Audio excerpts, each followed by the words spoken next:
O Saber Direito desta semana é com o procurador federal Paulo Gustavo Carvalho. O curso é sobre o novo Código de Processo Civil. Tem dúvidas sobre o assunto? Então mande um e-mail para a gente, saberdireito@stf.jus.br. Você também pode estudar pela internet acessando o site www.tvjustiça.jus.br. Cumprimento os nossos telespectadores.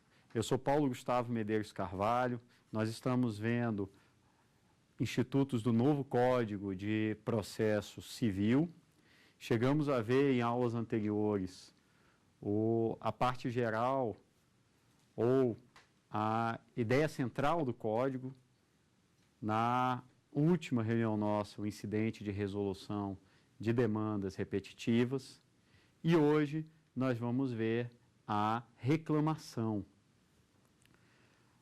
A reclamação, ela está prevista no artigo 988 do novo Código de Processo Civil.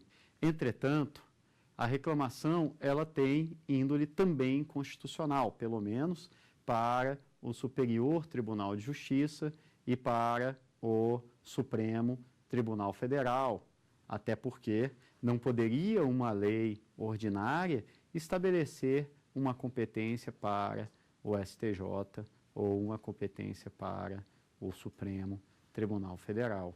A reclamação constitucional, ela veio a partir da teoria dos poderes implícitos. Essa teoria dos poderes implícitos fala que se a Constituição estabelece uma competência para um órgão, tem que trazer também poderes para tornar efetiva a competência. A partir de um julgado da Suprema Corte norte-americana, o caso McCulloch versus Maryland, foi possibilitada a teoria dos poderes implícitos, que hoje, inclusive, é aplicada no Brasil, não só para a reclamação, que já está, inclusive, positivada agora, também no novo Código de Processo Civil, como também em outros casos, tais como poder investigativo do Ministério Público, possibilidade de o Tribunal de Contas estabelecer medida cautelar, dentre outros. Quanto à reclamação, o primeiro ponto, e que de certa forma ainda tem uma divergência, é se saber qual a natureza jurídica da reclamação. Se ela tem natureza de recurso, como defendia Moacir Amaral Santos, como se ela tem natureza de incidente processual, se ela tem natureza atípica ou sui generis, se ela tem natureza de ação, como defendia Ponte de Miranda, como defende Marcelo Navarro, dentre outros, ou ainda se tem natureza de direito de petição. Podemos dizer que a julgado do Supremo Tribunal Federal, no caso, a ação direta de inconstitucionalidade 2212, da relatoria da ministra Ellen Grace, que assentou ser a reclamação um direito de petição. Isso traz uma consequência, qual seja, se é direito de petição, então há a possibilidade, ou houve a possibilidade, de a Constituição Estadual estabelecer uma reclamação constitucional no âmbito estadual, que foi o caso até da Constituição do Estado do Ceará, que foi o caso julgado na ação direta de inconstitucionalidade 2212. Dessa forma, verifica-se que há uma divergência sobre qual que é a natureza jurídica, optando o novo Código pela natureza jurídica de direito de ação, até prever a possibilidade de contestação na reclamação, dentre outras hipóteses que trazem aqui a noção de ser um direito de ação. Também há alguns julgados do Supremo Tribunal Federal que vêm a determinar que se tenha valor da causa, dentre outros requisitos da petição inicial, ou seja, que vai se ter como direito de ação. E quais são as hipóteses da reclamação constitucional? Hoje, o que está na Constituição é a possibilidade de reclamação constitucional no caso de usurpação de competência, ou seja, para preservar a competência do STJ ou do Supremo, bem como para garantir a autoridade da decisão. A linha L do inciso 1º do artigo 102 da Constituição da República deixa bem claro: compete ao Supremo Tribunal Federal, principalmente a guarda da Constituição, cabendo-lhe processar e julgar originariamente a reclamação para preservar a competência, para a preservação de sua competência e garantia da autoridade de suas decisões. Da mesma forma, a linha F do inciso 1º do artigo 105 da Constituição da República prevê também a possibilidade de reclamação nessas duas hipóteses. Além disso, nós temos também a possibilidade de reclamação quando houver um desrespeito à autoridade de uma súmula vinculante. O artigo 103A, o parágrafo 3º do artigo 103A da Constituição, prevê a possibilidade de reclamação também nessa hipótese. Bem, e o novo Código de Processo Civil? Até agora, eu falei das hipóteses que estão na Constituição.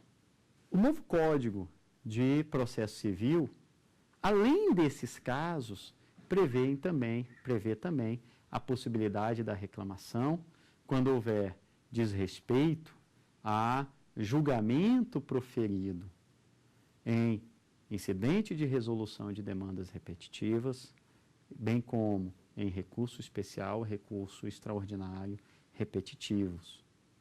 Bem, e o incidente também de assunção de competência. Então, nesses casos, haverá a possibilidade de uma reclamação para o tribunal respectivo.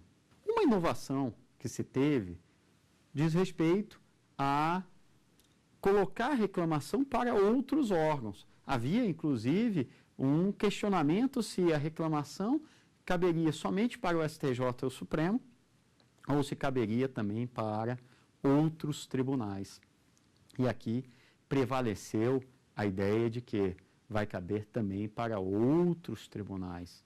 Pode ser para o STJ, para o Supremo Tribunal de Justiça, para o TRF.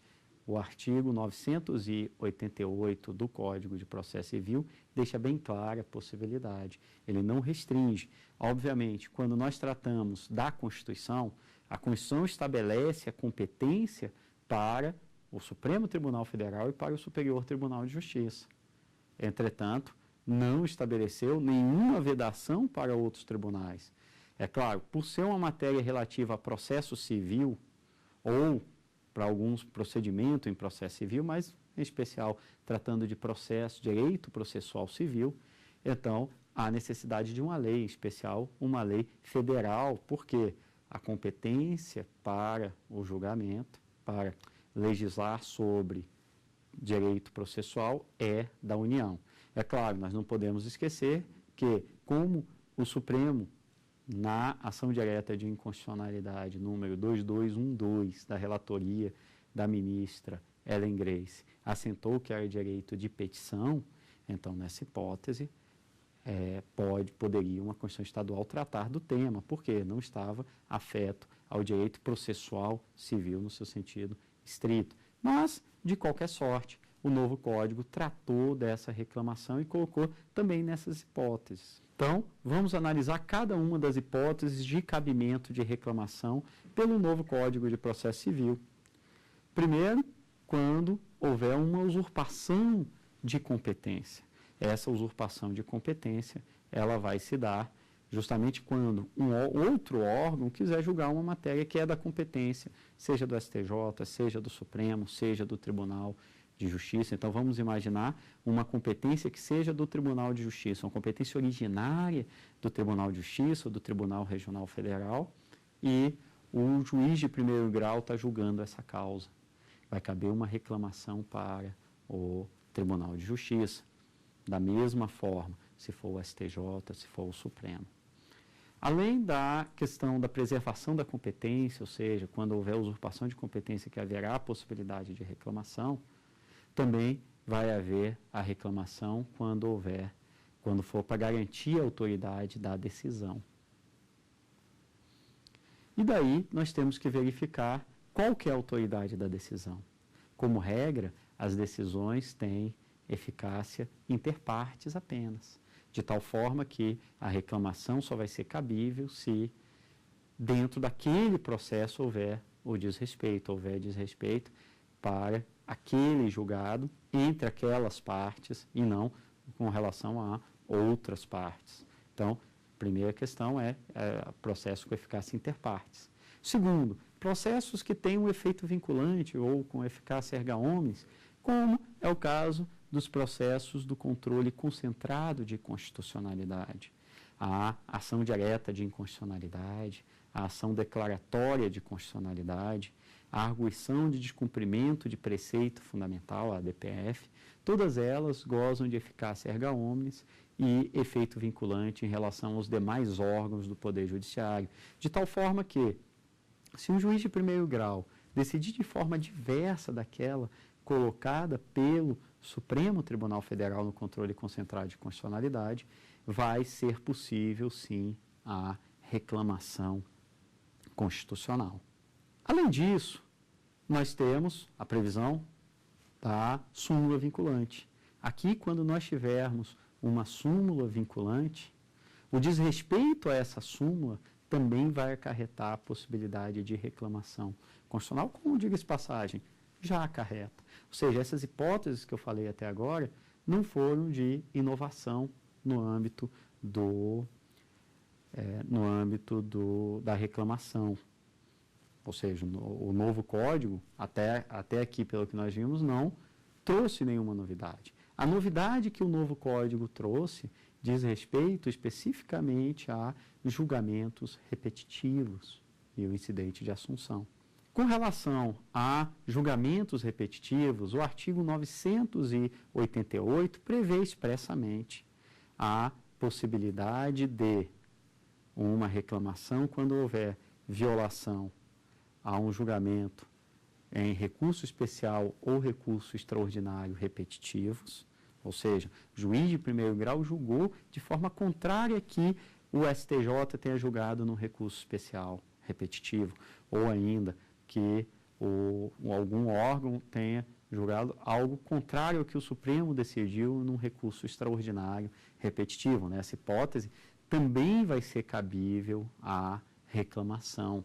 Nessa hipótese, haverá a possibilidade também de reclamação, coisa que hoje não é aceita. Se nós pegarmos a jurisprudência do Supremo Tribunal Federal, assim como do STJ, mas você está aqui especificamente a do Supremo Tribunal Federal, no julgamento das reclamações 7547 e 7569 da relatoria da ministra Ellen Grace, assim como no agravo de instrumento número 760358 da relatoria do ministro Gilmar Mendes, o Supremo assentou que a medida cabível para o desrespeito a um julgado em recurso especial repetitivo ou para impugnar uma decisão que aplicou um recurso, na verdade, a repercussão geral ou recurso extraordinário repetitivo, nesse caso seria a segunda fase da atual repercussão geral, nesse caso haverá a possibilidade do agravo interno hoje. Porém, no novo CPC, se houver o desrespeito à autoridade desse precedente, haverá a possibilidade de uma reclamação. Assim como também se houver um desrespeito ao julgamento do incidente de resolução de demandas repetitivas que nós estudamos na última reunião nossa. Bem, vamos então para a primeira pergunta. Eu gostaria de saber o que mudará na reclamação com o novo Código do Processo Civil. O que vai mudar com o novo Código de Processo Civil em relação à reclamação? Em primeiro lugar, vai se ter uma nova hipótese de reclamação. Quando? Quando houver uma violação a um julgamento de demandas repetitivas, seja um incidente de resolução de demandas repetitivas, seja um recurso especial repetitivo, seja um recurso extraordinário repetitivo. Hoje, não há possibilidade, no caso do recurso especial e no caso do recurso extraordinário, de se ter a reclamação. Isso já decidido pelo Supremo nas reclamações 7547 e 7569. Também, com o novo Código de Processo Civil, veio uma regulação com relação à reclamação para os demais tribunais. Hoje, a previsão da reclamação está para o Supremo Tribunal Federal, na linha L do inciso 1º do artigo 102, e para o Superior Tribunal de Justiça, na linha F do inciso 1º do artigo 105 da Constituição da República. Entretanto, não há uma previsão para os tribunais regionais federais, também não há uma previsão para os tribunais de justiça, à exceção, obviamente, daqueles estados em que a própria Constituição Estadual previu a possibilidade de reclamação, o que foi julgado constitucional pelo Supremo Tribunal Federal no julgamento da ação direta de inconstitucionalidade, número 2212, da relatoria da ministra Ellen Grace. Outro ponto, também importante acerca do cabimento da reclamação, diz respeito àquela reclamação contra julgamento de tribunal, de turma recursal de juizados especiais. É disso, inclusive, enunciado de súmula do Superior Tribunal de Justiça, enunciado da súmula 203 do STJ, que não cabe recurso especial contra julgamento de turma recursal de juizados especiais, até porque, de fato, o inciso 3º do artigo 105 da Constituição da República estabelece a possibilidade de recurso especial contra julgamentos de tribunais regionais federais, tribunais dos estados, Distrito Federal e territórios.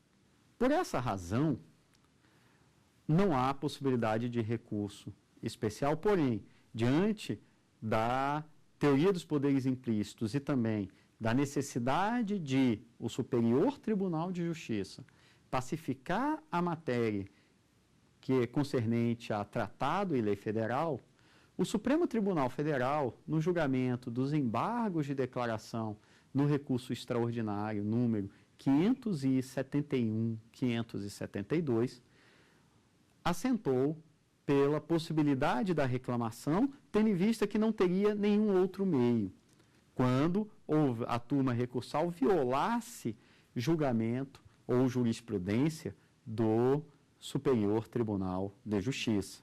No novo CPC, isso acaba, de certa forma, já sendo contemplado. Por quê? O que é a jurisprudência do STJ, segundo a resolução do STJ que cuidou dessa reclamação? É julgamento de recurso especial repetitivo ou súmula do Superior Tribunal de Justiça. Então, de certa forma, já ficou abarcada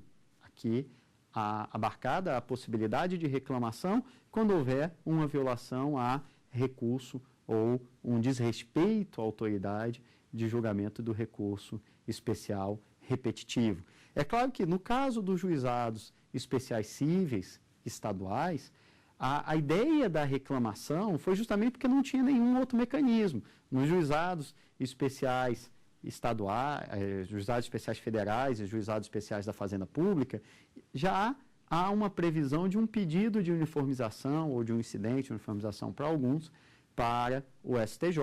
No caso de juizados especiais cíveis estaduais, não tem nenhuma previsão, de tal forma que, como não tem nenhuma outra previsão, haverá a possibilidade de um recurso, de uma reclamação para o Superior Tribunal de Justiça, reconhecido já pelo Supremo nesse precedente, que é os embargos de declaração, que são os embargos de declaração no RE 571, 572, que também foi da relatoria da ministra Ellen Grace. Bem, e a legitimidade para a reclamação? Quem é que vai poder propor essa reclamação? O artigo 988 do novo Código de Processo Civil deixa bem claro que haverá a possibilidade de reclamação e que essa pode ser proposta pela parte ou pelo Ministério Público. Tanto a parte como o Ministério Público podem propor a reclamação, que é o que, nesse tópico, já acontecia no âmbito do STJ e do Supremo, previsto tanto no regimento interno do Supremo Tribunal Federal, como também na Lei 8.038. Inclusive, esse dispositivo da Lei 8.038 acabou por ser revogado expressamente no artigo 1072 do novo Código de Processo Civil, na parte de disposições finais. Além disso, qual que é o prazo para a propositura da reclamação?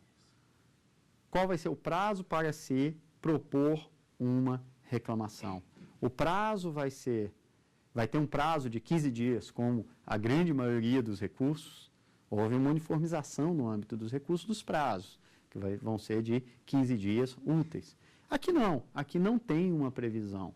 Porém, é certo que não é possível a reclamação, isso até é enunciado de súmula, e o novo Código contemplou isso também, de súmula do Supremo, enunciado da súmula 734, que não é possível a reclamação quando já houver o trânsito em julgado da decisão que se busca reclamar. Até porque, nesse caso, já vai se ter uma resolução da matéria com a definitividade da coisa julgada. Entretanto, ressalto que o que interessa é que no momento da propositura da reclamação não se tenha ocorrido o trânsito em julgado. Se no momento posterior houve uma certidão de trânsito julgado, como o trânsito julgado é uma ficção jurídica que visa, obviamente, a dar uma maior estabilidade às relações, é claro que aquela reclamação vai ter eficácia retroativa até a data da sua propositura, de tal sorte que, se na data da propositura da reclamação não houve ainda o trânsito em julgado, a consequência lógica é que a reclamação pode e deve ser conhecida. Nessa hipótese, haverá sim a possibilidade de conhecimento, ou seja, em síntese, vai haver a possibilidade de reclamação antes do trânsito em julgado e vai se verificar esse trânsito em julgado, se houve ou não, na data da propositura e não no momento do início do julgamento ou não no momento do julgamento da reclamação, ou seja, a reclamação não vai perder o objeto por ter ocorrido de forma superveniente o trânsito em julgado daquela matéria. Outro ponto que é importante ainda com relação à reclamação é se saber se vai se aplicar ou não a transcendência dos motivos determinantes. Isso porque, no novo Código de Processo Civil, o que vai fazer a coisa julgada não vai ser apenas o dispositivo como ocorre no Código de 73, mas também a ratio decidendi, ou seja, a razão de decidir também vai fazer parte dessa coisa julgada, ou seja, eventualmente pode vir a vincular. E aqui nós não podemos esquecer, de outro lado, que o Supremo Tribunal Federal não adota a transcendência dos motivos determinantes. Eu até cito a reclamação 3014 da relatoria do ministro Aires Brito, caso em que o Supremo pacificou o entendimento no sentido de que nem mesmo o controle concentrado de constitucionalidade goza de transcendência dos motivos determinantes. Ou seja, o que é essa transcendência dos motivos determinantes? Ao invés de o que vai vincular no controle concentrado ser apenas o dispositivo, ou seja, a lei X, do Estado Y é inconstitucional, ou a lei Z do Estado W é inconstitucional, se o que vai vincular vai ser também o fundamento pelo qual o tribunal considerou como inconstitucional. E nesse tópico, o Supremo assentou pela impossibilidade dessa transcendência dos motivos determinantes nessa reclamação 3014, que posteriormente acabou por ser confirmada em diversos julgamentos, inclusive monocráticos, já no âmbito do Supremo Tribunal Federal. Outro tema interessante com relação à reclamação constitucional diz respeito à reclamação 4.335, ou seja, a ideia de que se o Supremo Tribunal Federal julgar em sede, no caso concreto até tinha sido um habeas corpus, mas em sede de um controle difuso de constitucionalidade, se haveria ou não a possibilidade de reclamação. O Supremo julgou, inclusive, procedente a reclamação 4.335 da relatoria do ministro Gilmar Mendes. Entretanto, o fundamento que prevaleceu não foi o de que a decisão do Supremo num controle difuso já goza dessa eficácia erga omnes, ou seja, há uma ideia até muito bem defendida pelo ministro Gilmar Mendes, no sentido de ter havido uma mutação constitucional do inciso 10 do artigo 52 da Constituição da República. Entretanto, prevaleceu a posição do ministro Teori Zavascki, no sentido de que a reclamação, de fato, é cabível, mas por um outro fundamento, qual seja, o fundamento de que, naquela hipótese, houve súmula vinculante, teve hipótese de súmula vinculante, razão pela qual vai haver a possibilidade da reclamação. Ou seja, o Supremo, pelo menos por enquanto, não aceitou a ideia de mutação constitucional do inciso 10 do artigo 52 da Constituição da República. Além disso, temos que verificar também o procedimento dessa reclamação. Qual vai ser o procedimento da reclamação? Vai se pedir a reclamação, vai se propor a reclamação, essa reclamação ela deve ser direcionada ao presidente do tribunal, a qual se quer tribunal competente, no qual se quer que seja julgada, de tal forma que se a reclamação é para garantir a autoridade ou preservar a competência do Supremo Tribunal Federal, essa deve ser proposta perante o próprio Supremo Tribunal Federal, se for do STJ, para o STJ, e aí sucessivamente, mas a ideia é que se proponha já perante o presidente e vai ser dirigida ao presidente, claro, depois vai distribuir. O que mais é necessário? Ter nome e qualificação, cabendo ressaltar quem que é o reclamado. O reclamado é a outra parte do processo? Não. O reclamado aqui é quem usurpou da competência, é quem feriu a autoridade da decisão. Então, normalmente, vai ser quem? Ou um órgão do Poder Judiciário ou a administração pública. Daí porque até muitos entendem, não é possível se conceber a reclamação como um incidente processual ou ainda como um recurso, porque você pode interpor, você pode propor a reclamação, inclusive contra um ato administrativo.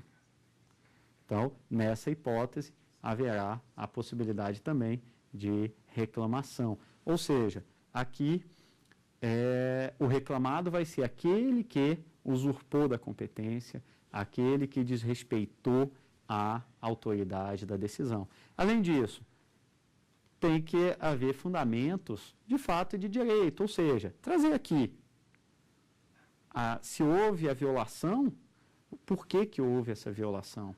Ou seja, qual o fato que fez com que houvesse a violação do precedente ou ainda a usurpação da competência. Então, tem que trazer esse fundamento, além de ter que ter o pedido.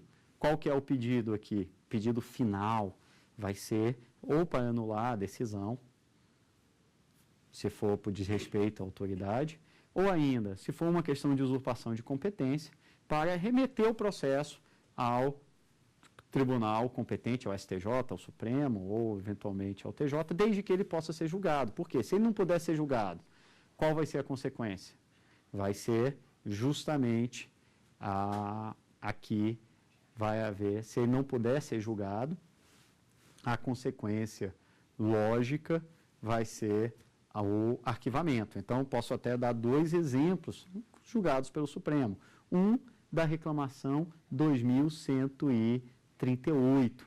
Nessa reclamação 2138, o Supremo assentou que não poderia conhecer de ação de improbidade administrativa contra ministros de Estado, porque se tratava, na realidade, ele só poderia responder por crime de responsabilidade. E aí, consequentemente, não teria a possibilidade desse julgamento. Ou ainda, um outro exemplo que eu posso citar quanto a esse tópico vamos imaginar uma ação popular que venha a buscar simplesmente a declaração de inconstitucionalidade de uma lei.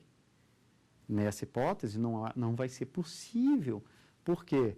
Porque estaria usurpando da competência do Supremo de declarar a inconstitucionalidade por intermédio de ADI, de ADC, de ADPF, do controle concentrado. Porém, a ação popular, ela não vai poder ser julgada, nesse caso, pelo Supremo Tribunal Federal. Então, a consequência é o arquivo. De outro lado, se houver a possibilidade de julgamento, se houver a possibilidade de o Supremo conhecer e julgar, então o pedido aqui vai ser a remessa dos autos ao Supremo para que ele vá julgar aquela matéria, o Supremo, o STJ, no caso aqui, obviamente, o tribunal competente. Eu cito, até a título exemplificativo, o caso Raposa Serra do Sol.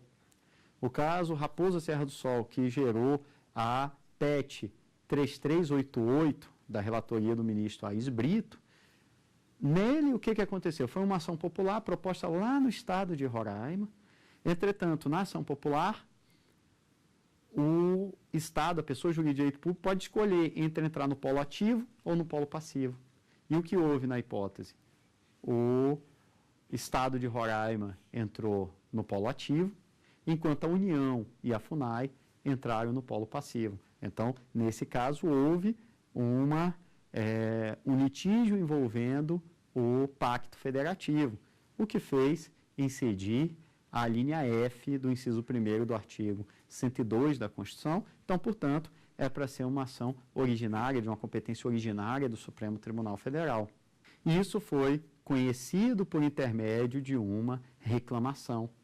E aí, qual foi a consequência? A partir da reclamação do Supremo, por entender que a matéria deveria ser julgada pelo STF, o processo foi remetido ao STF, o que acarretou o julgamento da PET 3388, da relatoria do ministro Aires Brito. Ou seja, aqui nós temos que ter como pedido essa remessa ou o arquivamento. E se for por usurpação, e se for por desrespeito à autoridade, será a anulação da decisão. Além disso, nós temos que verificar também se há necessidade do preparo.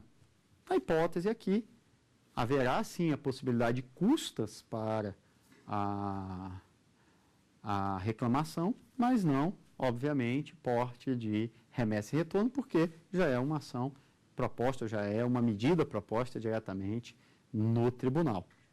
Bem, vamos então à nossa segunda pergunta. Eu gostaria de saber como a reclamação auxilia em garantir a força do precedente.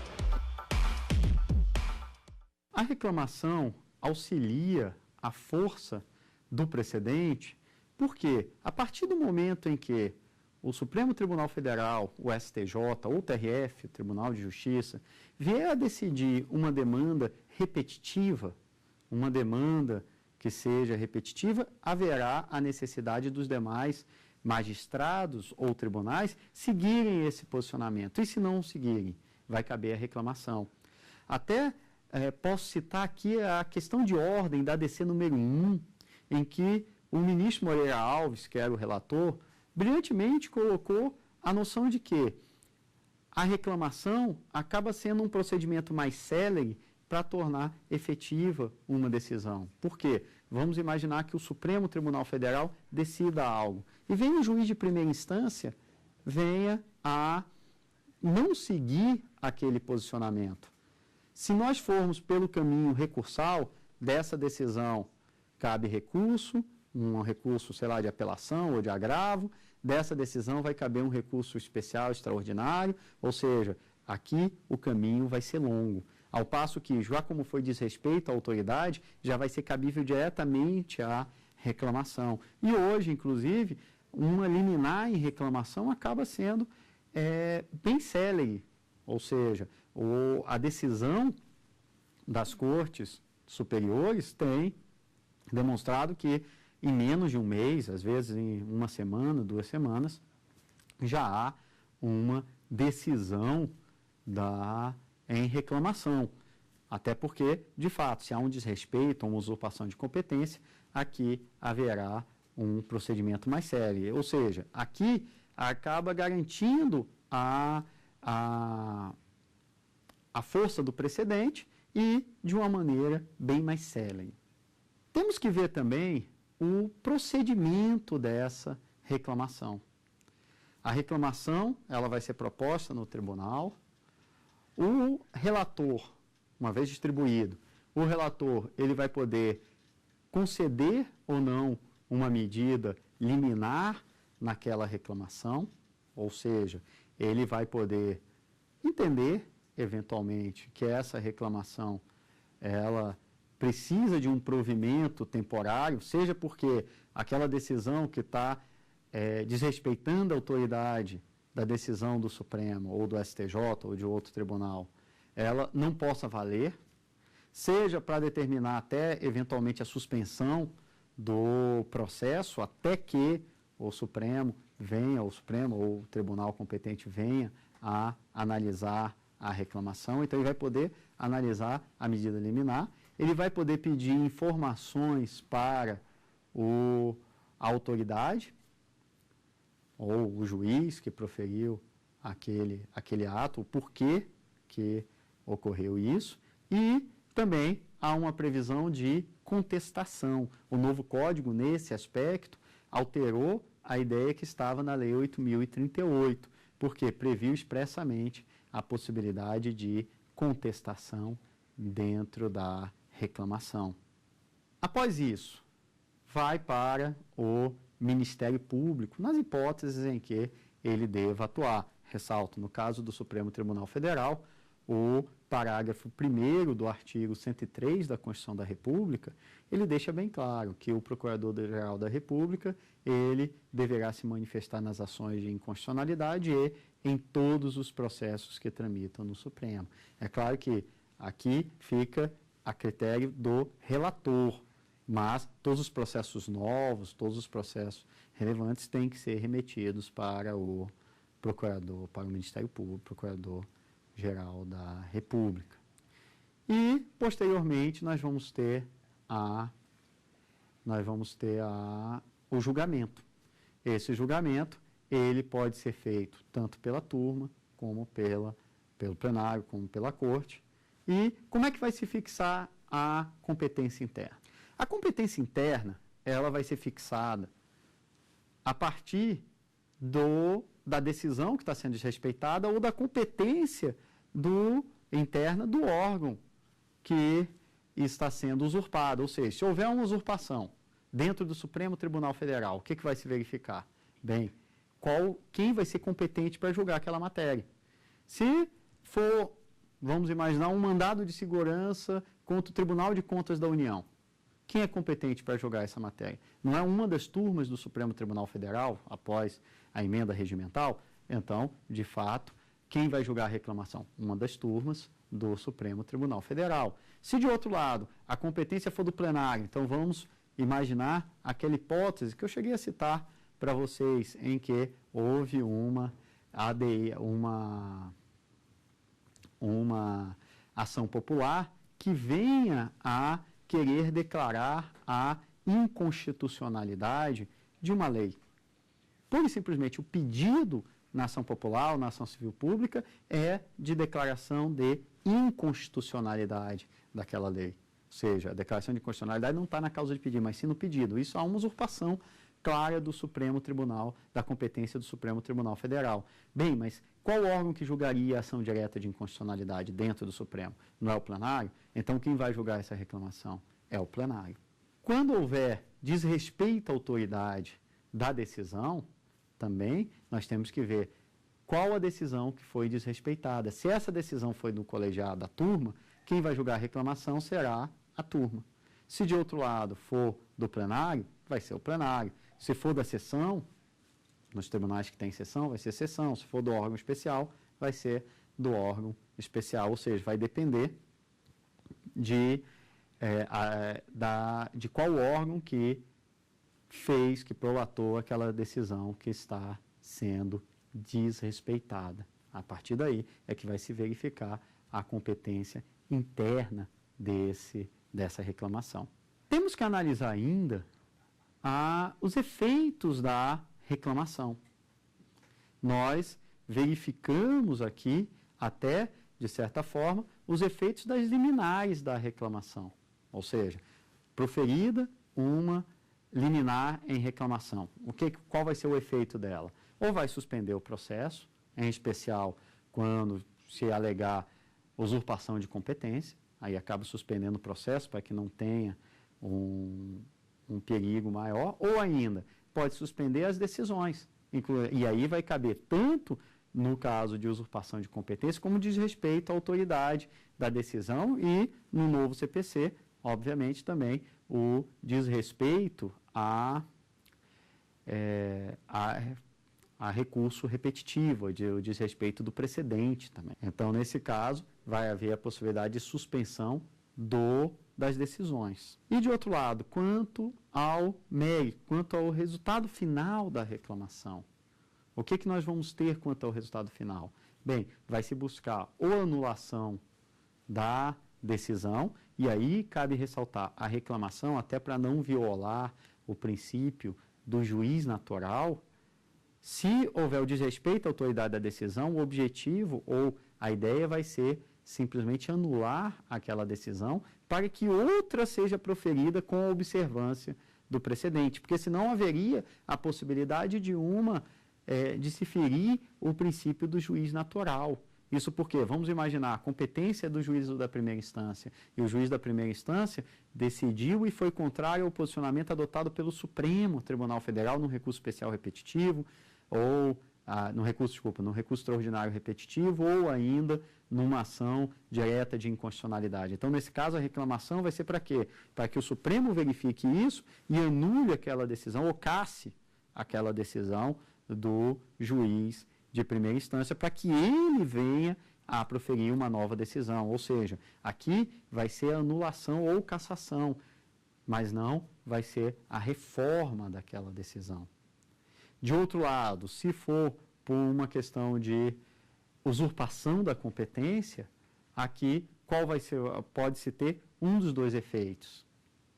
Primeiro, se o Supremo Tribunal Federal puder julgar a matéria, se o STJ puder julgar a matéria, se o Tribunal de Justiça, o Tribunal Regional Federal puderem julgar a matéria, então a consequência vai ser a remessa dos autos àquele tribunal para analisar aquela questão. De outro lado, se não houver a possibilidade de o tribunal julgar aquela questão, então, nessa hipótese, se ele não puder julgar a matéria, a consequência lógica, vai ser o arquivamento daquele processo. Ou seja, a decisão do Supremo Tribunal Federal, do Superior Tribunal de Justiça, do TRF, do TJ, seja qual for o órgão que for utilizar, então, nesse caso, haverá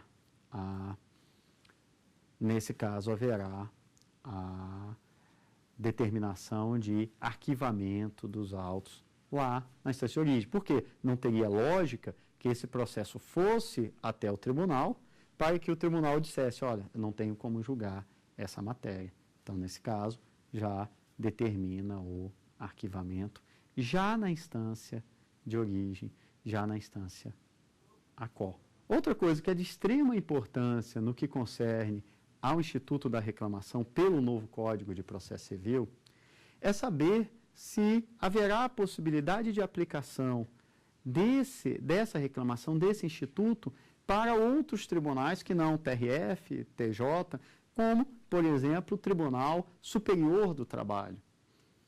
Hoje, nós não temos uma previsão de reclamação na consolidação das leis do trabalho. Entretanto, nós sabemos que o Código de Processo Civil, ele é utilizado subsidiariamente no processo do trabalho. Dessa forma, haverá ou não a possibilidade de reclamação para o TST, para o TSE, ou seja, para outro órgão que não envolva exatamente o processo civil, mas sim o processo eleitoral, o processo do trabalho, mesmo não tendo previsão. A resposta aqui, ela é positiva. Isso por quê?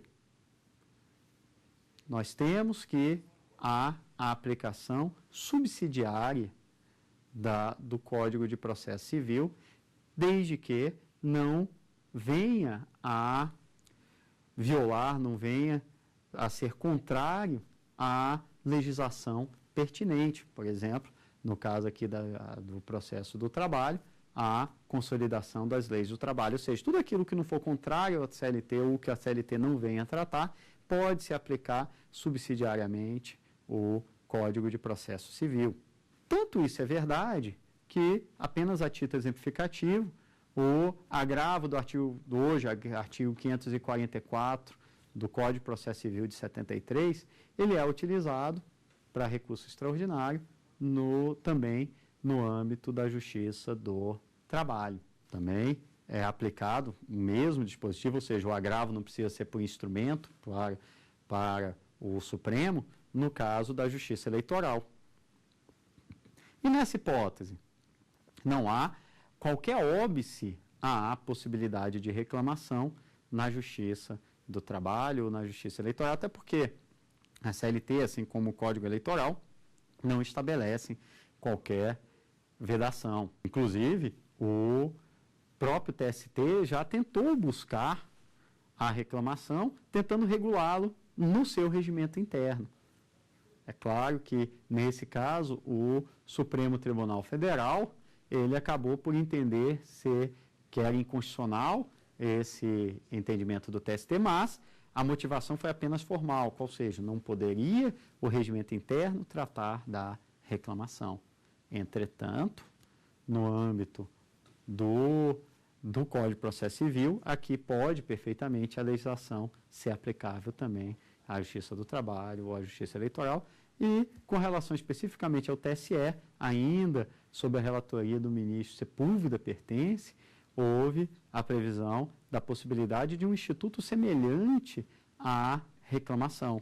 Verificamos até que essa reclamação, ela é perfeitamente cabível, tanto na Justiça do Trabalho como na Justiça Eleitoral, até por uma ideia de teoria dos poderes implícitos, até tendo em vista uma teoria dos poderes implícitos, que é o que fundamenta a reclamação, que não só fundamenta, como sempre fundamentou a reclamação. Nós até verificamos hoje que o Supremo Tribunal Federal, no julgamento do embargo de declaração no RE 571, 572, da relatoria da ministra Ellen Grace, previu a possibilidade de reclamação, até mesmo numa hipótese em que não havia uma previsão formal de reclamação.